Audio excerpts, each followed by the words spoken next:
तर ना आता आम्ही येत होतो इथं, तर एक जुनी आठवण आठवली वर्षामधली, की इथं एक डुगडुगा म्हणजे नाही का टमटम असते ना, त्याला आम्ही डुगडुगा म्हणायचो. रिक्षा टमटम वगैरे जे असतं हा. त्याला आमच्याकडे डुगडुग म्हणतात.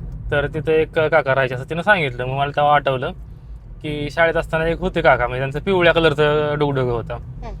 तर ते ना, तुम्ही जेवढे पैसे द्याल ना, म्हणजे 10 रुपये तिकीट, 4 रुपये तिकीट होतं तेव्हा, तर एस टीला आम्हाला हाफ तिकीट असायचे 2 रुपये. तर आम्ही टमटमवाल्यांना पण 2 रुपये द्यायचो, पण बाकीचे घ्यायचे नाहीत, वरडायचे नाही नाही 4 रुपये तिकीट, एस टी नाही म्हणायचे नाही. तर बाकीच्यांना फुल तिकीट म्हणजे हा. फुल तिकीट म्हणजे एक माणूस म्हणजे फुल ticket, Full half ticket. Beef चालायचं. नाही. हा. तर ते काका कधीच आम्हाला नाही का असं म्हणायचे नाही की अजून पैसे दे. 2 रुपये दिले तर 2 रुपये घेणार, 1 रुपया दिला तर 1 रुपया पण घ्यायचे. हो. पैसे नसेल तर म्हणायचं आम्ही की बाबा नाही का पैसे नाही काका, उद्या देतो. अच्छा, हा, तरी काय नाही म्हणायचे. पण द्यायचा का तुम्ही उद्या मग? हा, द्यायचं आठवण. अच्छा, मला हे नाही माहित, म्हणजे अगदी हाफ तिकीट वाला वगैरे माहिती की काय काय रिक्षावाले असे एकदम छान होते. तर मस्त असं म्हणजे छान होता. हा ना. त्यांनी कधीच असं म्हणलं नाही की नाही का नाही पैसे तर येऊ नको किंवा काय. हा. आणि आम्ही मग त्यांच्यासाठी काय करायचो, समजा एखादी गाडी लागली दुसरी हा. तर ती सोडून द्यायची, मागण्या यांच्या गाड्या उड्या जायचं, कारण की मग 2 रुपयात न्यायचं ते. म्हणजे आमच्याकडे कशी सिस्टम आहे, एक डुगडुगं लागतं, ती भरतं पूर्णपणे, डुगडुगं भरलं की ते निघून जातं, मग दुसरं लागतं, मग दुसरं भरतं, मग दुसरं निघून जातं. हे लोक थांबायचे, मी नाही कधी थांबली. तुम्ही मोठी पण- माणसं. मोठी माणसाचा प्रश्न नाही, पण असं नाही कधी थांबली. आम्हाला नव्हतं हे कॉन्सेप्ट माहित. मोठी माणसं तुम्हाला. कमी पैसे कदाचित तेव्हा माहित असेल, पण माझ्या आता लक्षात नसेल. आम्ही 2 रुपये द्यायचो त्यांना. हो बिचारे, असं नाही करावं. मग असल्यावरती जायचे पैसे, नसल्यावरती जायचे 2 रुपये. आम्ही एखादं उभं राहून जायचो, सीटावर नाही बसायचं आम्ही. हा हा हा, बरोबर. मग घ्यायला पाहिजे बाकीच्या लोकांनी, है ना? बाकीचे लोक पण नाही, उभं राहून जाणार तर कसं पण जा, 4 रुपये. होय. हो. जेव्हा आम्ही 2 रुपये तिकिटावरती सुरुवात केली होती शाळेत जायला, आता किती तिकीट आहे? किती तिकीट आहे असेल 10 रुपये, काय माहित. आता? तर डुगडुग्यानं कोण जातच नाही, ज्याच्या त्याच्या आपापल्या गाड्या आहेत, है ना? हा ना. लोक हे नाहीत करत, पण आता 10 छान रुपये होतं. तिकीट झाले. म्हणजे धंद्याच्या आपल्याला पण सांगायला आहे की आमच्या लहानपणी 2 रुपये तिकीट तिकीट होतं. लय मोठं झालं असल्या काय. पण आता खरं आम्ही मोठं झालोय वाटत नाही. अशाच. हा, बोल. काय. आणि अजून एक असं की आम्ही ना डुगडुग्यात असं पुढे बसायला आवडायचं आम्हाला.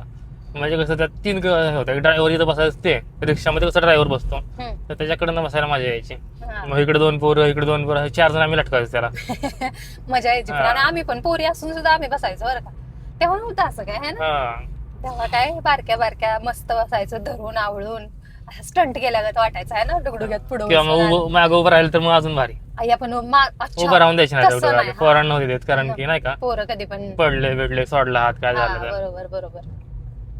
पण माग वाकून बसायला, वरती बसायला लय प्रॉब्लेम यायचा का?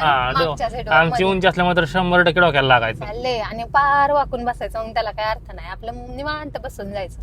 मला वाटतं आम्हाला तर 7वी 8वी पर्यंत उभं राहूनच नेलं डुगडुगवाल्याने. नंतर मग थोडस. आणि तिथं एक अनस्पोकन रूल होता, म्हणजे मधल्या सीट आहेत ना, मधली सीटची मेन सीट आहे, तिथं कधीच पोरं बसणार नाही, कारण की तिथं बायका किंवा पोरी अशा बसणार. हा अनस्पोकन रूल होता, म्हणजे कोणी म्हणलं नव्हतं, नाही, पण पण तो झाला होता तसं. हा, आणि बसायचे. रिस्पेक्ट बनवू शकतो का आपण ह्याला? म्हणजे maybe. नाही का बायकांना बसायला द्या व्यवस्थित जागा. आम्ही मधल्या सीटवर जाऊन बसायचो. पोरी बायका नेहमी मधल्या सीटवरती, पोरं कधी बसणार नाहीत, म्हातारी माणसं बसायचे. हा, आणि काही काही पोरं पण जे अशी कधीतरी ट्रॅव्हल करतात ती पण बसायची, पण शाळेची पोरं नाहीत कधी बसायची, है ना? अनस्पोकन रूलच होता तो एक. छान होतं पण यार, शाळेतले दिवस खूप मस्त होते. आम्ही लय एन्जॉय केलं. एकदम छोट्या किस्से, कधी गप्पा मारायला लागला तर एकदम छान वाटतं. हा ना, दिवस कसा जायला समजणार नाही बरं का, जर का सगळी स्टोरी सांगायला लागलं तर. लय. आपण एकदा लाईव्ह करूयात का? करूयात ना. आणि एकदा जर ह्या व्हिडिओला 100 लाईक आणि 50 कमेंट जर आल्या तर आम्ही दोघं जण आमच्या फक्त शाळेतल्या आठवणींचा 1-2 तासाचं लाईव्ह करणार. हा. ठीक आहे? अग्री? अग्री. 100 लाईक आणि 50 कमेंट शेअर करा तुमच्या फ्रेंड्सला, जर तुम्हाला आमचं पूर्ण 2 तासाचं लाईव्ह बघायचं असेल तर. आणि लाईक करा, आणि आमच्या चॅनलला आतापर्यंत सबस्क्राईब केलं नसेल तर सबस्क्राईब करा. भेटूयात सुंदर अशा पुढच्या व्हिडिओमध्ये. तोपर्यंत बाय.